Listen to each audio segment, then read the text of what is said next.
Olá, pessoal, tudo bem? Sejam muito bem-vindos ao nosso canal. Hoje a gente tem uma conversa aqui muito gostosa. A gente vai conhecer um pouquinho a vida do Alexandre Cagnoni, ex-Paquito da Xuxa, o Xande. Tudo bem? Seja muito bem-vindo.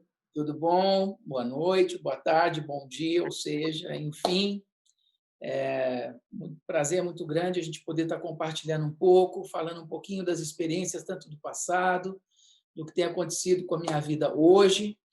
E é isso, eu acho que vai dar para a gente ter um tempo bem proveitoso e poder, talvez, dar até exemplos de direções dinâmicas e coisas que, de repente, uma pessoa pode mudar radicalmente em determinada área de trabalho ou de profissão em geral, ou mesmo da sua própria vida, né? Rumos diferentes, radicais. Então, fica ligado que vai ter bastante coisa bacana aí que a gente vai estar falando.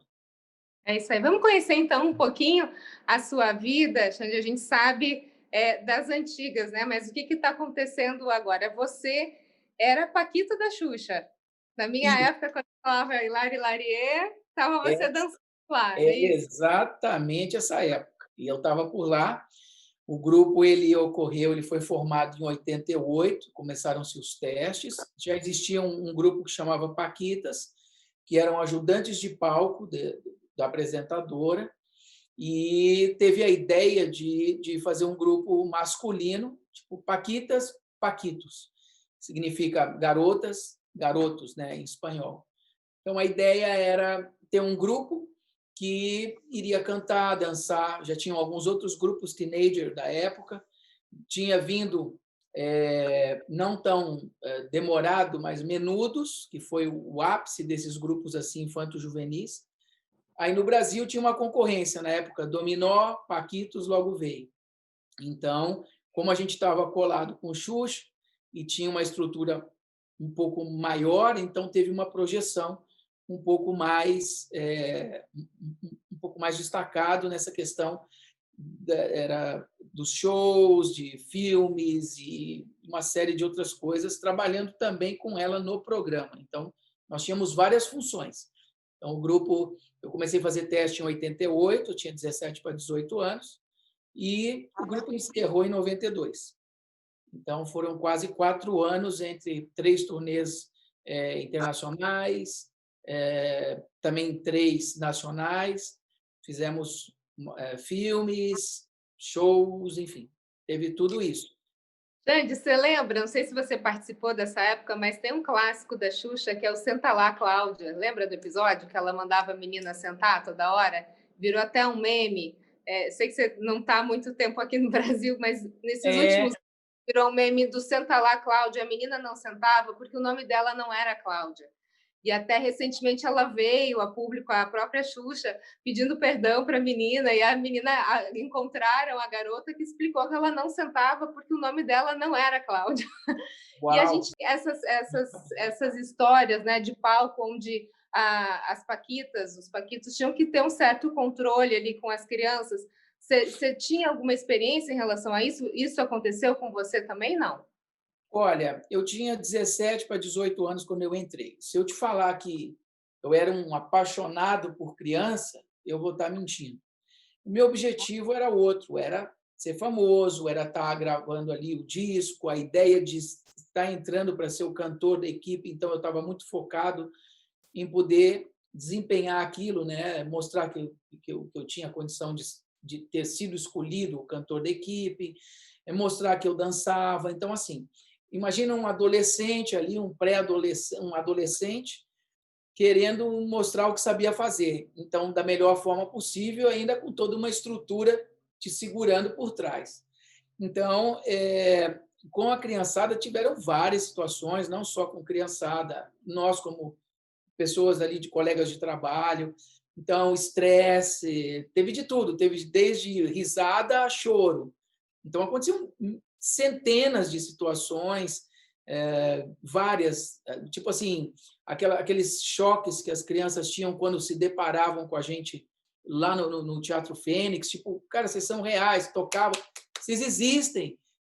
A gente existe. Então, assim, era muita novidade também na minha cabeça e na cabeça de todos que estavam ali. Pra você ter uma ideia, as paquitas ali, a gente cuidava delas tipo como se fossem as irmãs menores. Então, 13, 14, tinha de 12. Então, imagina criança praticamente trabalhando, dando ordem para as outras crianças e tal. Então, assim, isso tudo mexe um pouco, né, com aquela questão de tipo é o tempo da criança brincar. Então, para quem está nesse meio, não tinha o tempo da brincadeira ou ter tempo para ficar com os priminhos, as priminhas, eu com meus colegas de rua, jogar bola na rua ou fazer, não tinha tempo para nada disso. Mas é uma opção de cada um também. Eu escolhi, cada um escolheu também fazer aquilo. Agora, situações tiveram diversas. Essa, por acaso, acho que deve ter sido coisa mais recente. Eu estou quase há 20 anos mais focado e na África, enfim. Então, tem muita coisa que eu nem sei, nem sabia que tinha acontecido.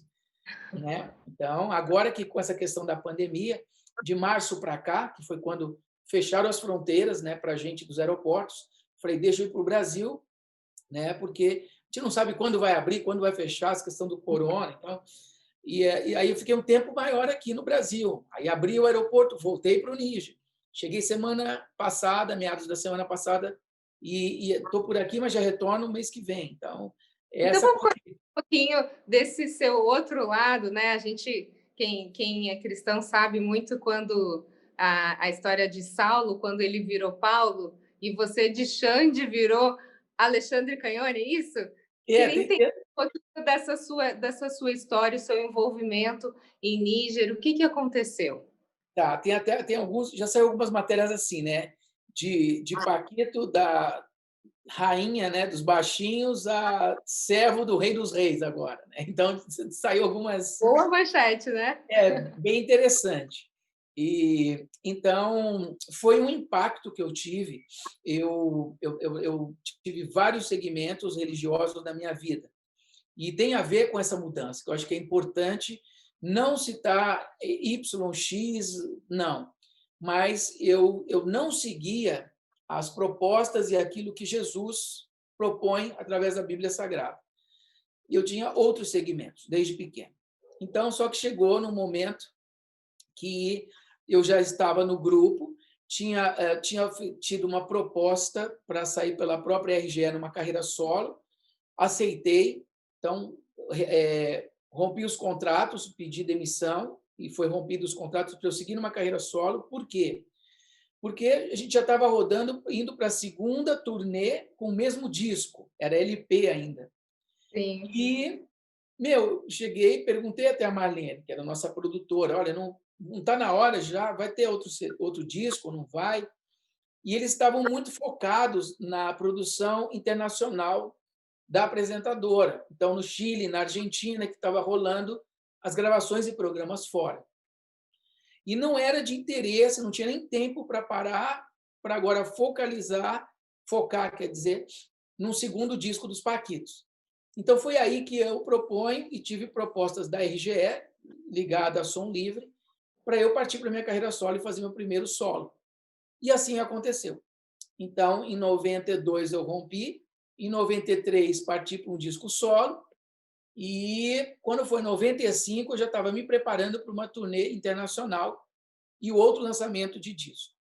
Foi nesse impacto, foi nesse interim que eu tive um impacto exatamente como Saulo. Foi sobrenatural esse encontro com Cristo. E como é que foi? Eu ouvi um som de uma música que saía de um teatro, de um cinema. Eu ouvia quase um quarteirão e pouco esse som que saía do cinema. Ou seja, é humanamente impossível eu ter ouvido esse som.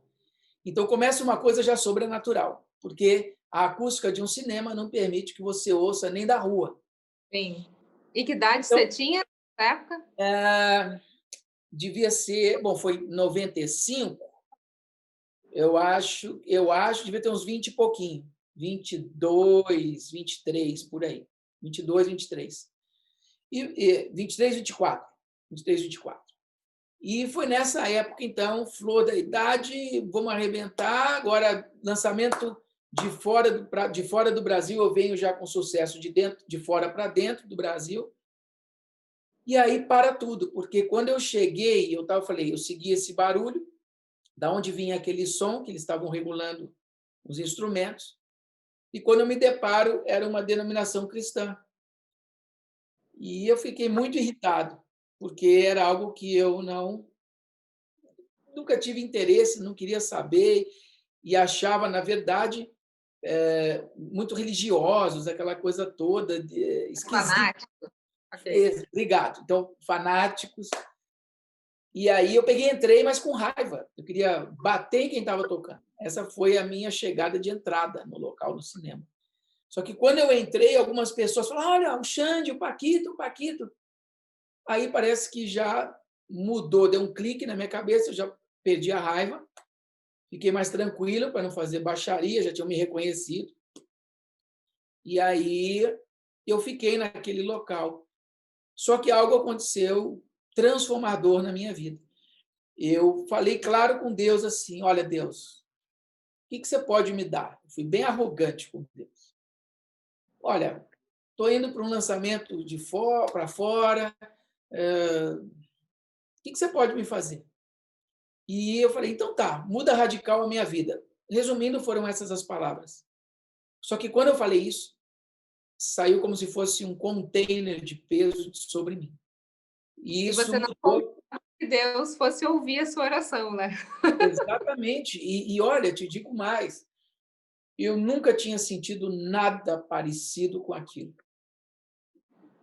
Desde a minha existência, que eu lembro, nunca. Uma paz que eu nunca tinha encontrado em nenhum lugar. E eu falei, é isso, eu quero isso na minha vida, eu não quero mais parar de sentir essa paz, isso. E de fevereiro de 95 foi um marco para a minha história, porque acabou que, tipo, eu perdi aquela vontade de querer ser o conhecido, o ídolo, o eu sou, o tudo eu. O que a gente percebe nesse mundo glamouroso aí de fama, quem tem muito dinheiro, né, muita fama, às vezes se espera que a pessoa tenha tudo, a pessoa está realizada, quando na verdade a gente tem uma impressão que, em alguns pelo menos, existe um grande vazio. Isso é comum? Você tinha isso? Vamos lá. Para eu te responder essa pergunta, eu acho que eu preciso voltar um pouquinho e entender que um dos vazios que, por exemplo, muitos artistas ou pessoas que querem uma projeção é a questão de ter dinheiro. Eu venho de uma família socioeconômica muito equilibrada, boa, então eu não queria ser conhecido ou reconhecido para ter dinheiro. Era fama de ser o glorificado, eu passo a ser reconhecido, parado para dar autógrafo, fotinho com fã. Então, existe até no meio uma frase assim, a chamada síndrome de Lúcifer, querer ser igual a Deus. Muito interessante isso, que é falado no meio. Por quê? Porque quando eu comecei, isso foi desde pequeno, eu comecei fazendo propagandas, então eu não caí de Paquito de paraquedas. Então, eu venho de propaganda, morei um tempo em São Paulo, depois em BH.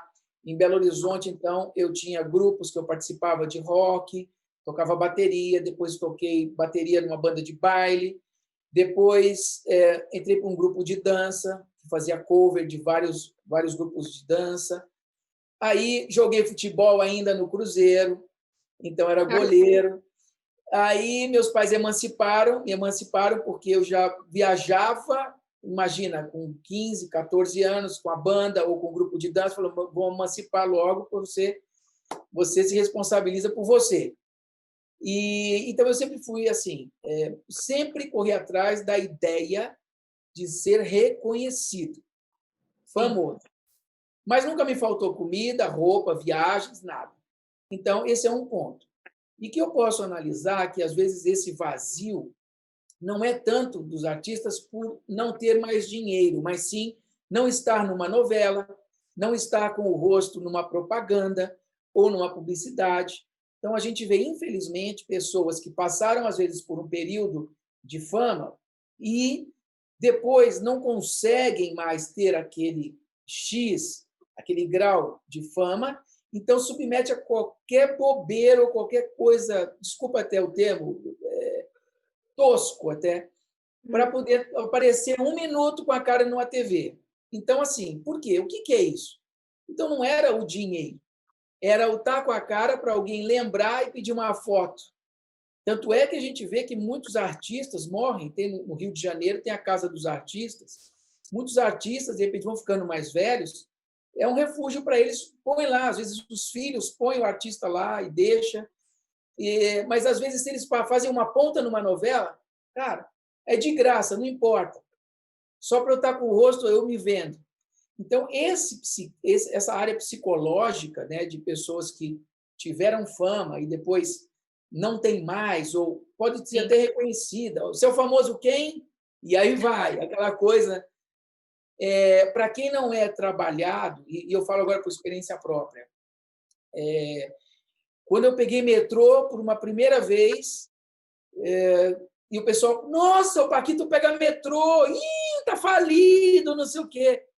Cara, não é que tá falido, é porque agora eu vou pegar o metrô, eu estou indo para um trabalho de assistência social no Hospital Municipal do Tatuapé, eu era capelão lá por um tempo, voluntário, mas aquilo, se eu não tivesse trabalhado na minha cabeça, eu ia estar com vergonha e ficar, nossa, cara, era o Paquito, cara. Como é que eu estou pegando o metrô?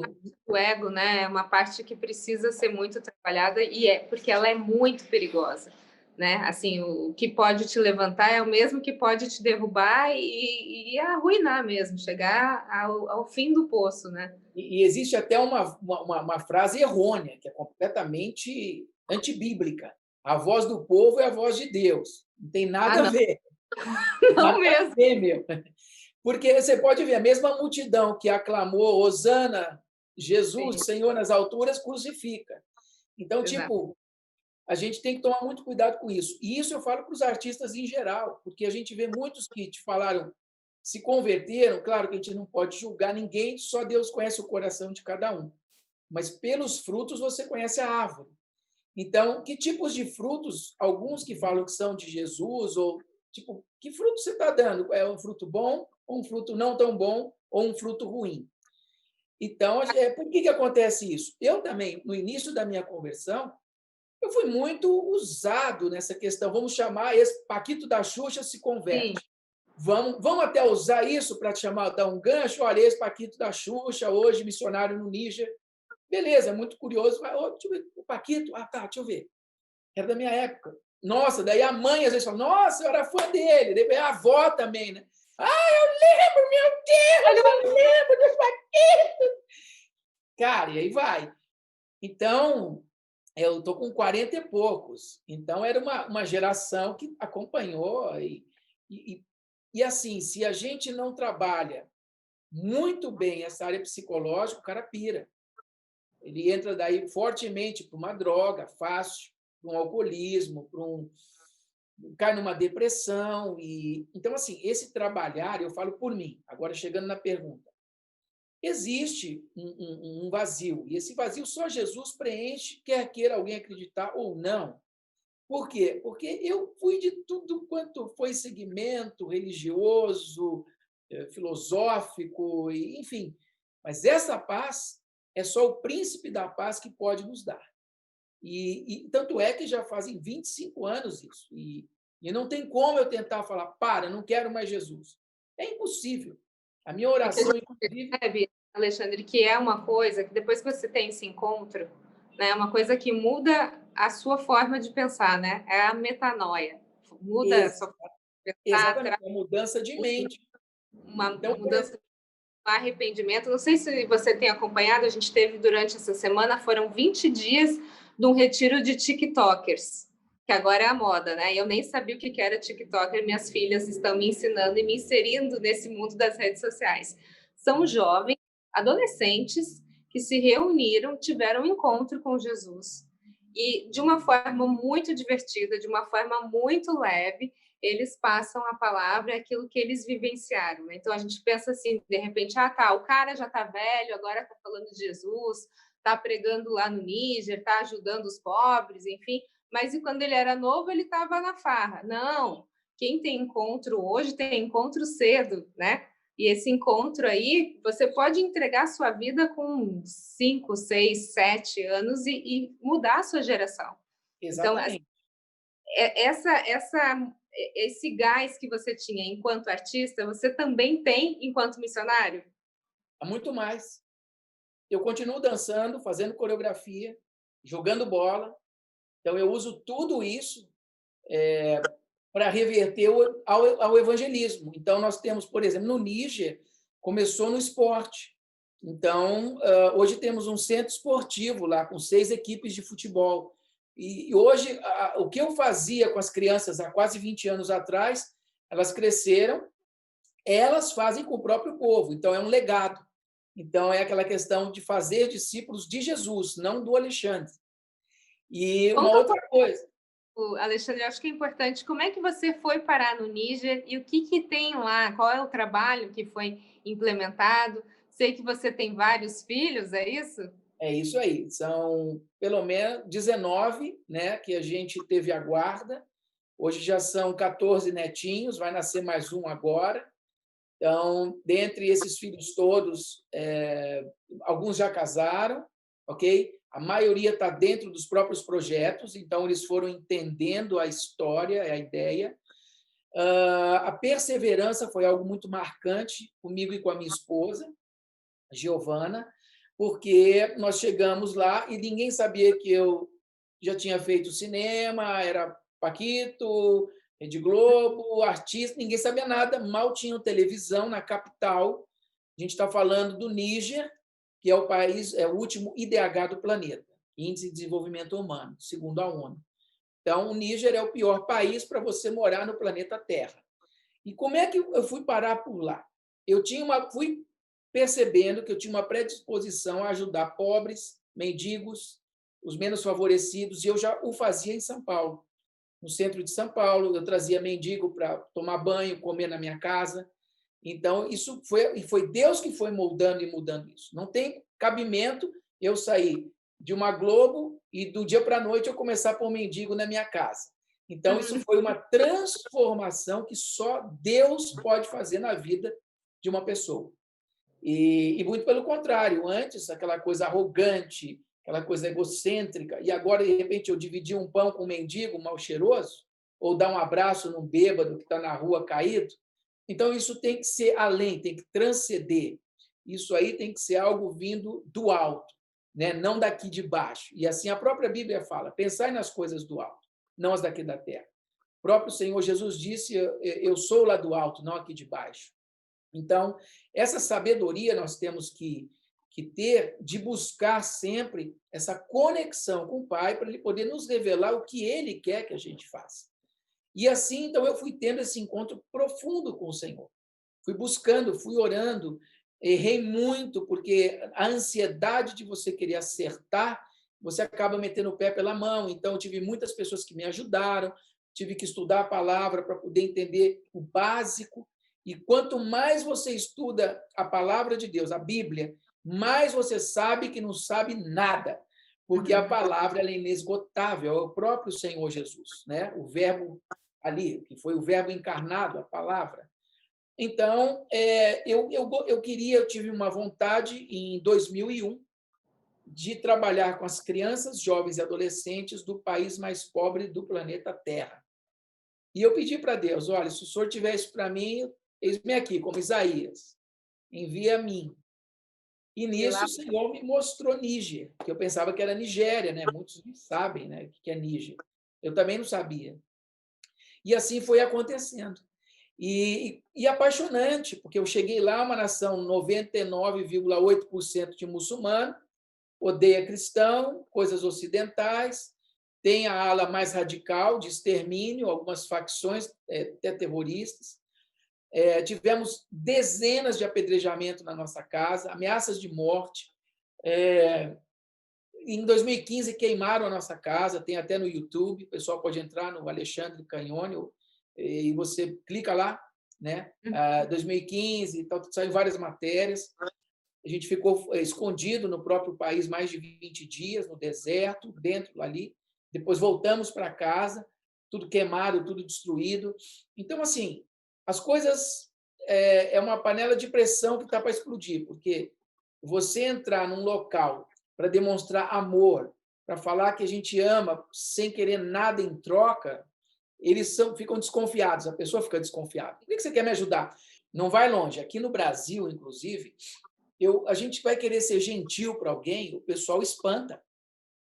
Tipo, eu fui ajudar, inclusive, numa garagem, o carro não estava pegando. Eu falei, não, eu posso empurrar para o senhor, desculpa, posso ajudar? Ele fechou rápido o vidro, fez assim, não, não, não. Eu falei, calma, não é assalto, eu estou querendo te ajudar.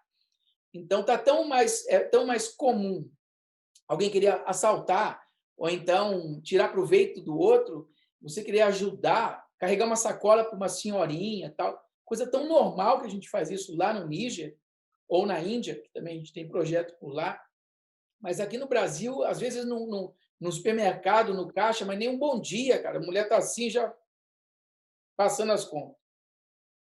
Então, assim, Faltou relacionamento, até porque essa geração que a gente está vivendo, né? Esse mundo que a gente está vivendo é um mundo que não tem relacionamento, não tem toque, né? É um negócio estritamente digital. Agora todo mundo preso nas suas casas com a pandemia, mas essa empatia se perdeu, né? O que a gente percebe isso, e as pessoas acham estranho quando você faz o que era para ser o normal, né? exatamente. É natural. Então, foi assim que aconteceu. E aí eu pisei no Níger em 2002. E de lá para cá, a coisa foi acontecendo. Alguns me perguntam, mas e aí? Por que Níger? Eu falei, eu também não sei te explicar. Eu queria ajudar as crianças e nós fazemos isso.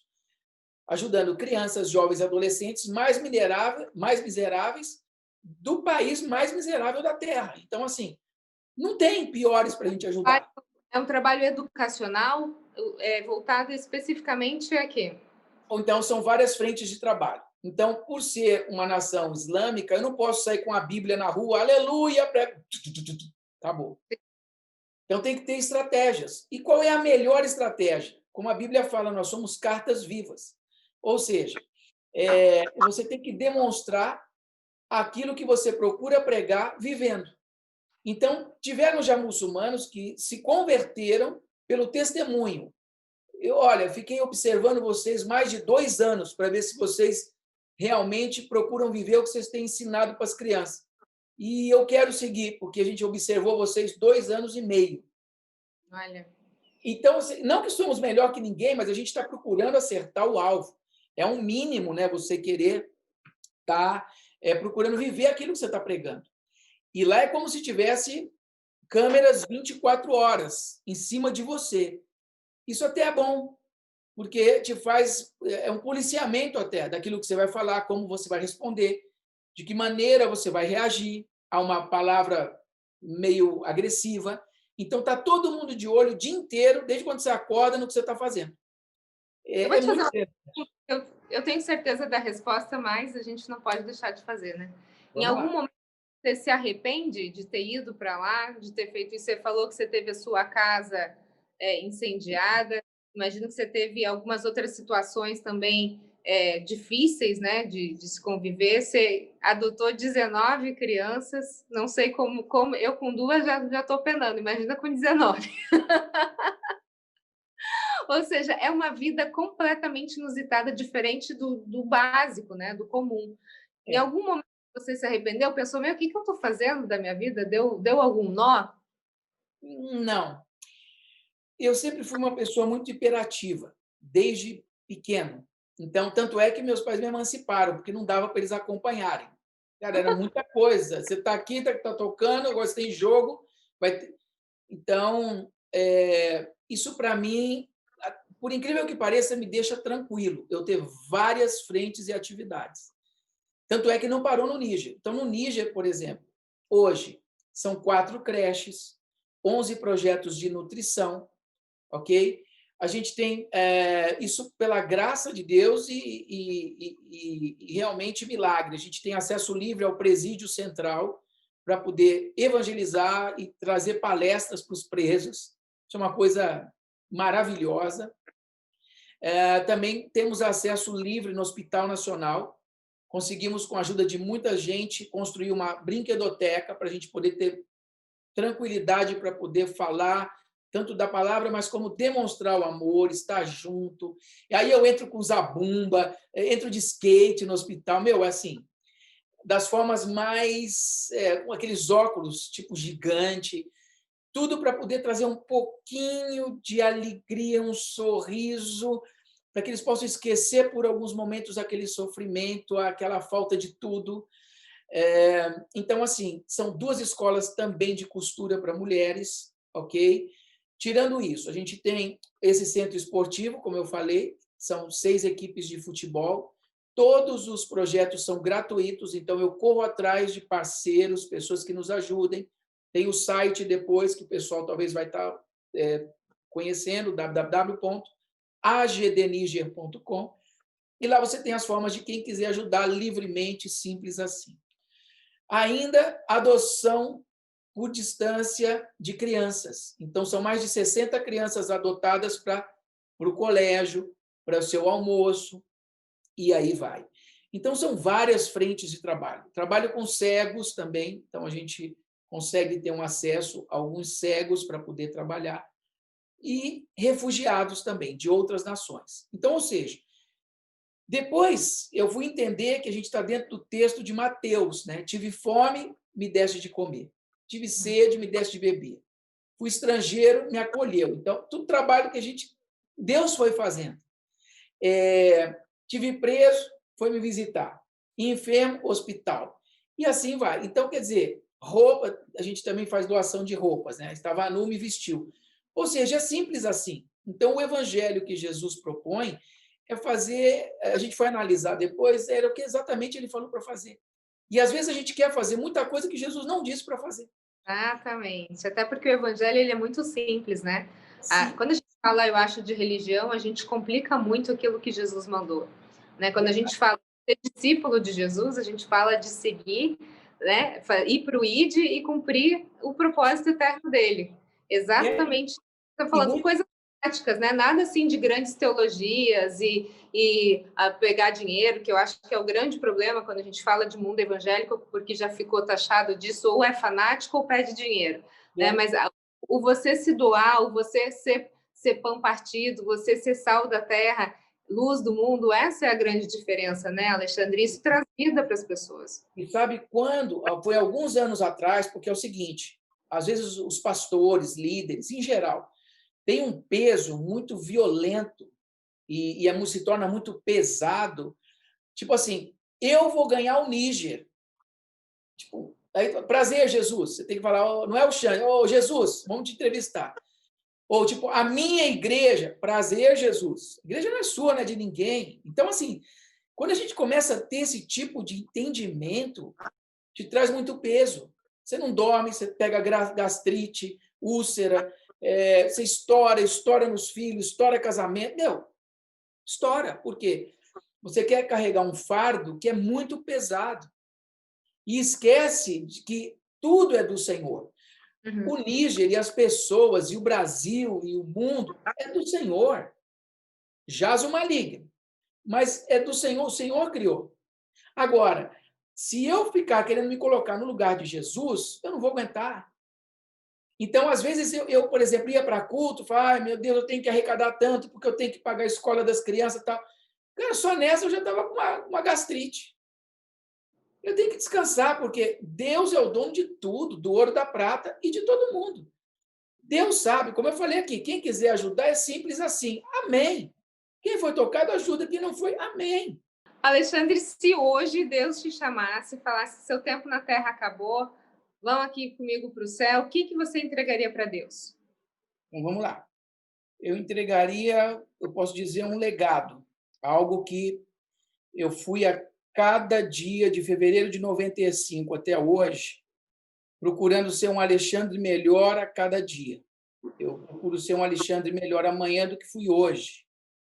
E isso graças ao Senhor, nessa busca, nessa determinação, nessa perseverança, né, crendo que o que está por vir ainda será o melhor, que é exatamente o nosso encontro com o Senhor. seja ou ele buscando a igreja, ou eu partindo antes disso, e deixamos um legado. Então, hoje, eu estou naquela de que o texto fala que eu deito, logo pego no sono, porque eu não tenho mais aquele peso de achar que vou ganhar o mundo para Jesus. Não. Eu vou ganhar aqueles que o Senhor tem reservado para que eu possa ser participante desse trabalhar do convencimento do Espírito de Deus, a gente poder ser um parceiro nisso, de alguma maneira, cantando, louvando, instruindo, ensinando, sendo exemplo. Isso é que eu entendo. Então, eu entregaria uma segunda geração de pessoas que tinham outra religião e hoje seguem o Senhor Jesus.